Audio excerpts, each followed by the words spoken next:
Hello and thank you for watching EarthWise. My name is Asia Smith and today I'm with Danielle Shelton from Thoroughbrewed and we're going to make something that I'm very excited about. We're making mead today.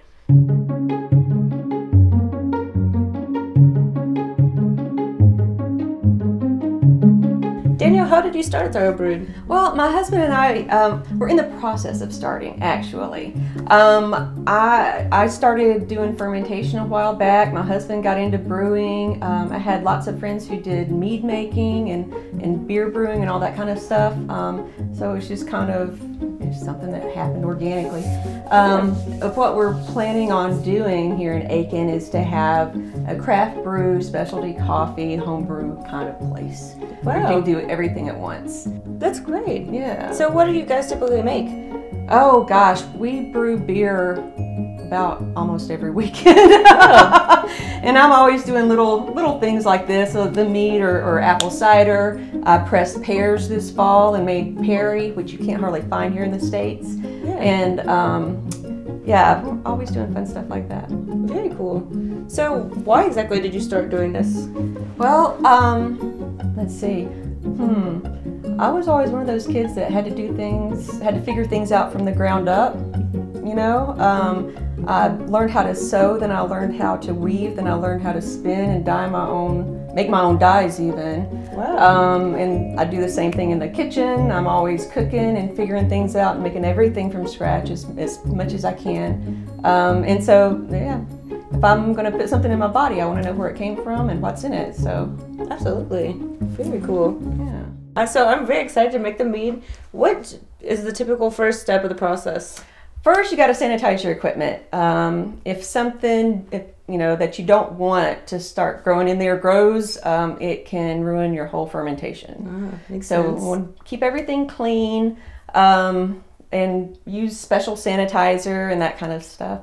And then we'll start warming our honey up just a little bit. We don't let it get too hot because it kills off all the florals and botanicals in the honey if you do.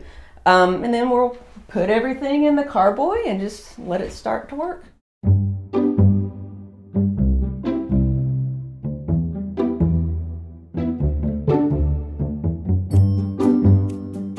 So next we're going to measure out our honey because we need 3 pounds of honey for a gallon. And the foam is fine, it's not going to hurt anything. The yeast actually kind of eat it up. The first time my husband started doing this, I about freaked out. I was like, no! And he was like, no, don't fear the foam, don't fear the foam.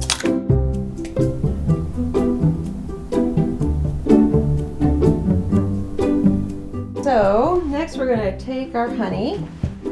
We just need to heat it up a little bit. We don't want to boil it because anything over maybe 90 degrees is going to start messing with the floral compounds that are in the honey. And that is really what makes different meads unique are those volatile compounds. And yeah, I use filtered water. I'll put a little bit for now.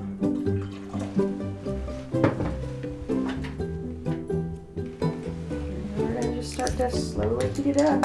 See, the thing about honey is that it actually doesn't have the nutrients that are needed by the yeast. So you have to add those later. And we're going to do that.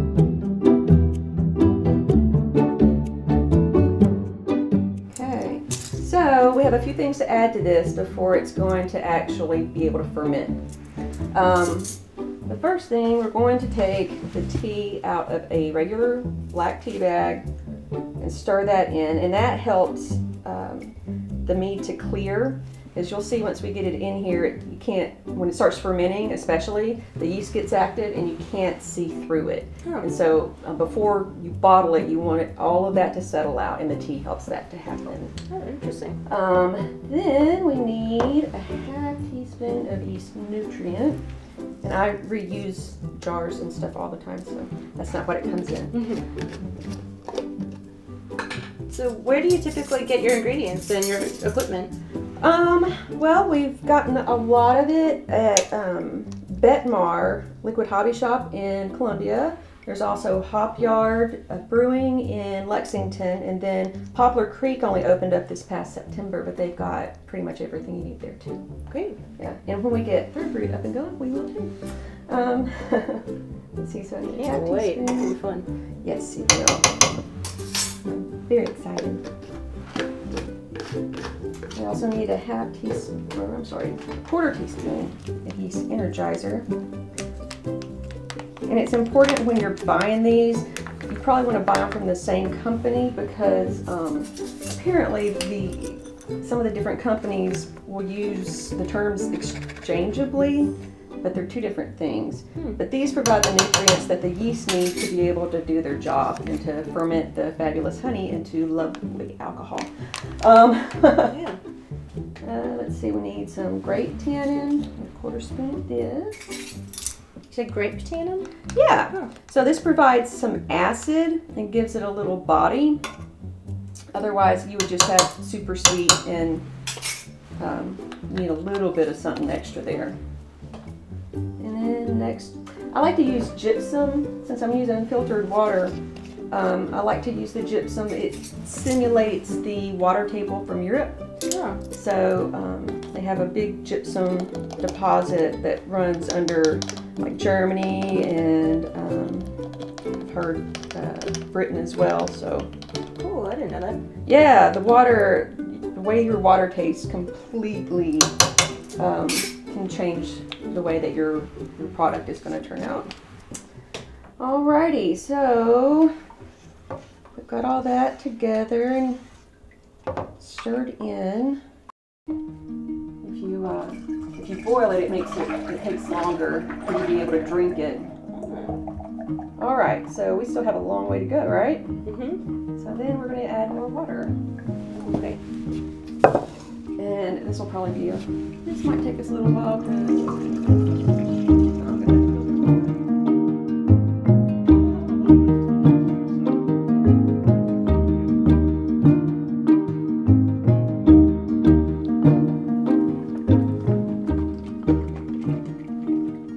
how murky it is. Yeah. Already. So then we're going to take a gravity reading, and this helps us to determine how much alcohol this has. You have to take a reading before you put yeast in, and then when you think it might be done, you can take a reading then, and then it's a math formula that I have to look up online and put numbers in because I'm not the math person. This little device is called a wine thief.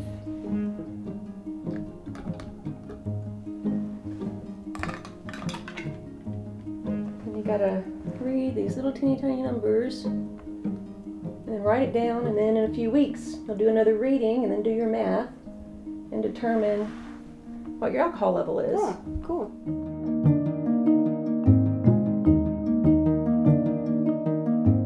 All right, so this is going to be, we're going to double check this, but since I didn't get it very hot to begin with, it should be fine for our yeast. And there's all kinds of different kinds of yeast, a lot of recipes, and this is 65 degrees, so this is absolutely fine. A lot of recipes that I've seen, and the first few that I used, talk about using champagne yeast, but if you do that, well, it gives it a higher alcohol content, but it also gives it some nasty tastes and aromas, kind of like fingernail polish remover. Oh, or yeah. Nasty erasers, or not appealing. things that you really don't want to, have. So I like to use White Lab sweet mead and wine yeast, but there's all kinds of recipes that use different types of wine yeast, different kinds of beer yeasts even. But this is the one I like the best. So how much do you typically put in? Well, this doesn't have very much. I've used it.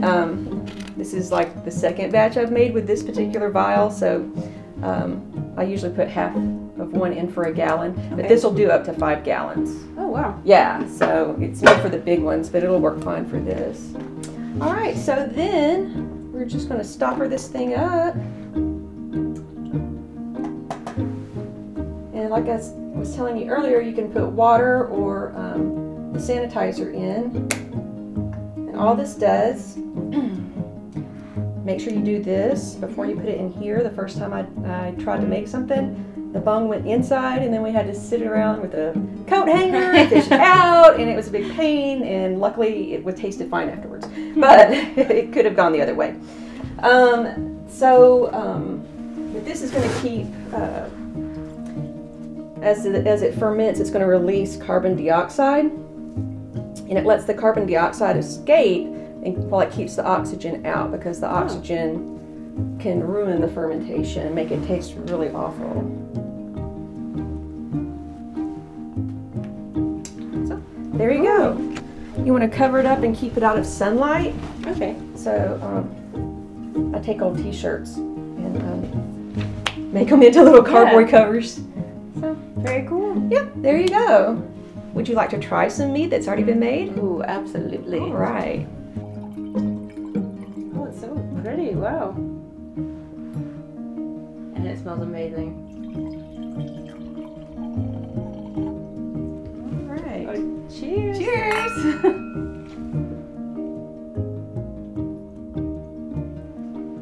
Oh my god, that's delicious. Thank you. Wow.